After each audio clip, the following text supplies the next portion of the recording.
আল্লাহ বললেন তোমরা আমার দাসত্ব করো, ইবাদত করো, এটাই সিরাতুল মুস্তাকিম বলে দিলেন আল্লাহ পাক। এটা একটা আইন। কাফের ছিলি মুসলমানের মধ্যে চলে আয়, ইহুদি ছিলি, খ্রিস্টান ছিলি, অমুক ছিলি, মুসলমানের মধ্যে চলে আয়। কমে পক্ষে মুসলমানের মধ্যে আসলে ওই ইহুদি সাদা কুকুরদের মতো ফিলিস্তিনিদের যে কষ্ট হচ্ছে এটা হবে না। কথা হচ্ছে না কেন? মুসলমান হ, এই মুসলমান হওয়াটা এক প্রকার ইবাদত। কথা বলেন না?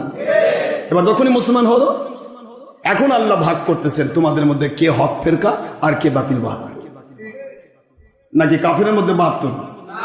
মুসলমান যখনই হয়ে গেল তখন তাদের মধ্যে হক ফেরকা একটা, 72 ফেরকা বাতিল। এখন এই 72-এর আওতায় যখন তুমি যাবে, তোমার নামাজটা সিরাতুল মুস্তাকিমে হবে না। এই মুস্তাকিমের উপর আসতে গেলে সিরাতুল লাযিনা আনআমতা আলাইহিম, নিয়ামত প্রাপ্ত আল্লাহর ওলি, বেলায়েতের ওলিদের সাথে হয়ে যাও। সুবহানাল্লাহ বলেন, সুবহানাল্লাহ। একটু বুঝবেন, মুসলমান হওয়া এক হেদায়েত, আর হক ফেরকা হওয়া আরেক হেদায়েত। দুই প্রকার হেদায়েত। এটা মুসলমান হয়েছেন যদি নবীর দুশ্মনী করে বেঈমান নতুন করে মুরতাদ না হন, নবীকে আমাদের মতো না বলেন, বড় ভাইয়ের মতো না বলেন, মাটির মানুষ না বলেন, ঈদে মিলাদের দুশ্মনী না করেন, ওলিয়া উলিয়ার দুশ্মনী না করেন, তারপরে সাহাবায়ে কেরামদের দুশ্মনী না করেন, আওলাদের রাসূলদের দুশ্মনী না করেন, তাহলে মনে করেন কিছু গুনাহ খাতা হয়েছে, ইনশাআল্লাহ আপনি কিয়ামতে ওই গুনাহ যদি মাফ হয়ে যায় তো গেল, তাহলে ডাইরেক্ট জান্নাতে যাবেন। আর গুনাহ যদি মাফ না হয়, গুনাহটা না খাটে, জাহান্নাম তখন খাটে, তবু জান্নাত কপালে জুটবে। বুখারী শরীফের 1107 নম্বর পৃষ্ঠার হাদিস। আল্লাহর হাবিব সাল্লাল্লাহু আলাইহি ওয়াসাল্লাম বলেন, আরবি বলিয়া নবী পাক সাল্লাল্লাহু আলাইহি ওয়াসাল্লাম বলেন, কিয়ামতের দিন জাহান্নামের ভিতরে যারা জাহান্নামে ভুগছে, জাহান্নামে জ্বলছে, এই মানুষগুলোর মধ্য থেকে যাদের ভিতরে এক কপর্দক ও জাররা পরিমাণ ঈমান থাকবে, এই জাররা পরিমাণ ঈমানটা হচ্ছে নবীর প্রেম। সুবহানাল্লাহ। মন দিয়ে শুনবেন মুসলমান, জাররা পরিমাণ ঈমান। কারণ নবীজির প্রেমের নাম কি? ঈমান। আন-নবী আউলা বিল মুমিনিনা মিন আনফুসিহিম ওয়া আজওয়াজুহুম উম্মাহাতুহুম। কোরআন শরীফ সূরাতুল আহজাব 33 নম্বর সূরা 21 নম্বর পারা 6 নম্বর আয়াত শরীফ আল্লাহ পাক বলে, nobody can be believer until most love my akhi nabi Muhammad Rasulullah sallallahu alaihi wasallam from your life and his all wives will must mothers of believers from foundation to the judgment, no doubt.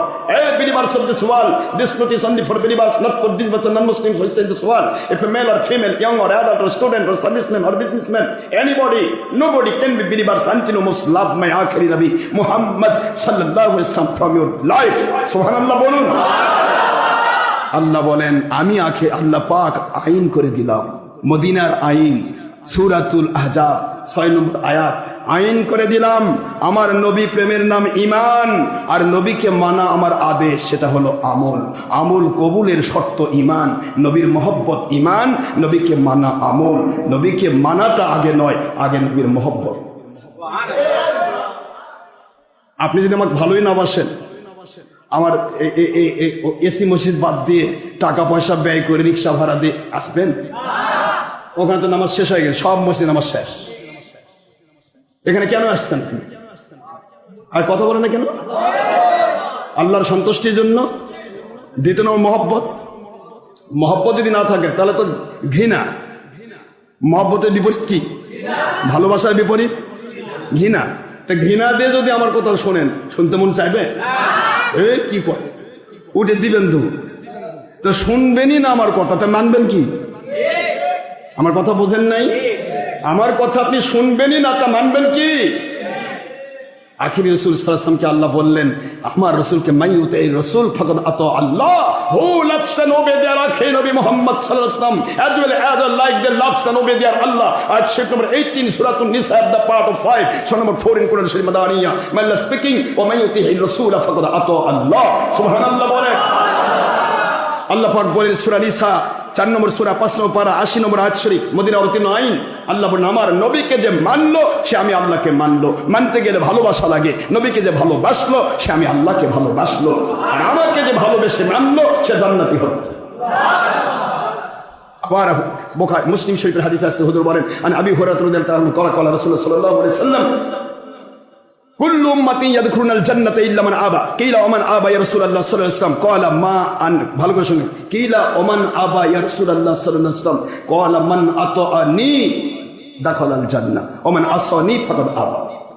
হুজুর বললেন, হুজুর সাল্লাল্লাহু আলাইহি ওয়াসাল্লামকে বলা হলো, সহিহ মুসলিম সহ অসংখ্য হাদিস, হুজুরকে বলা হলো, হুজুর আল্লাহর হাবিব সাল্লাল্লাহু আলাইহি ওয়াসাল্লাম একদিন বললেন যে আমার প্রত্যেকটা উম্মত জান্নাতি।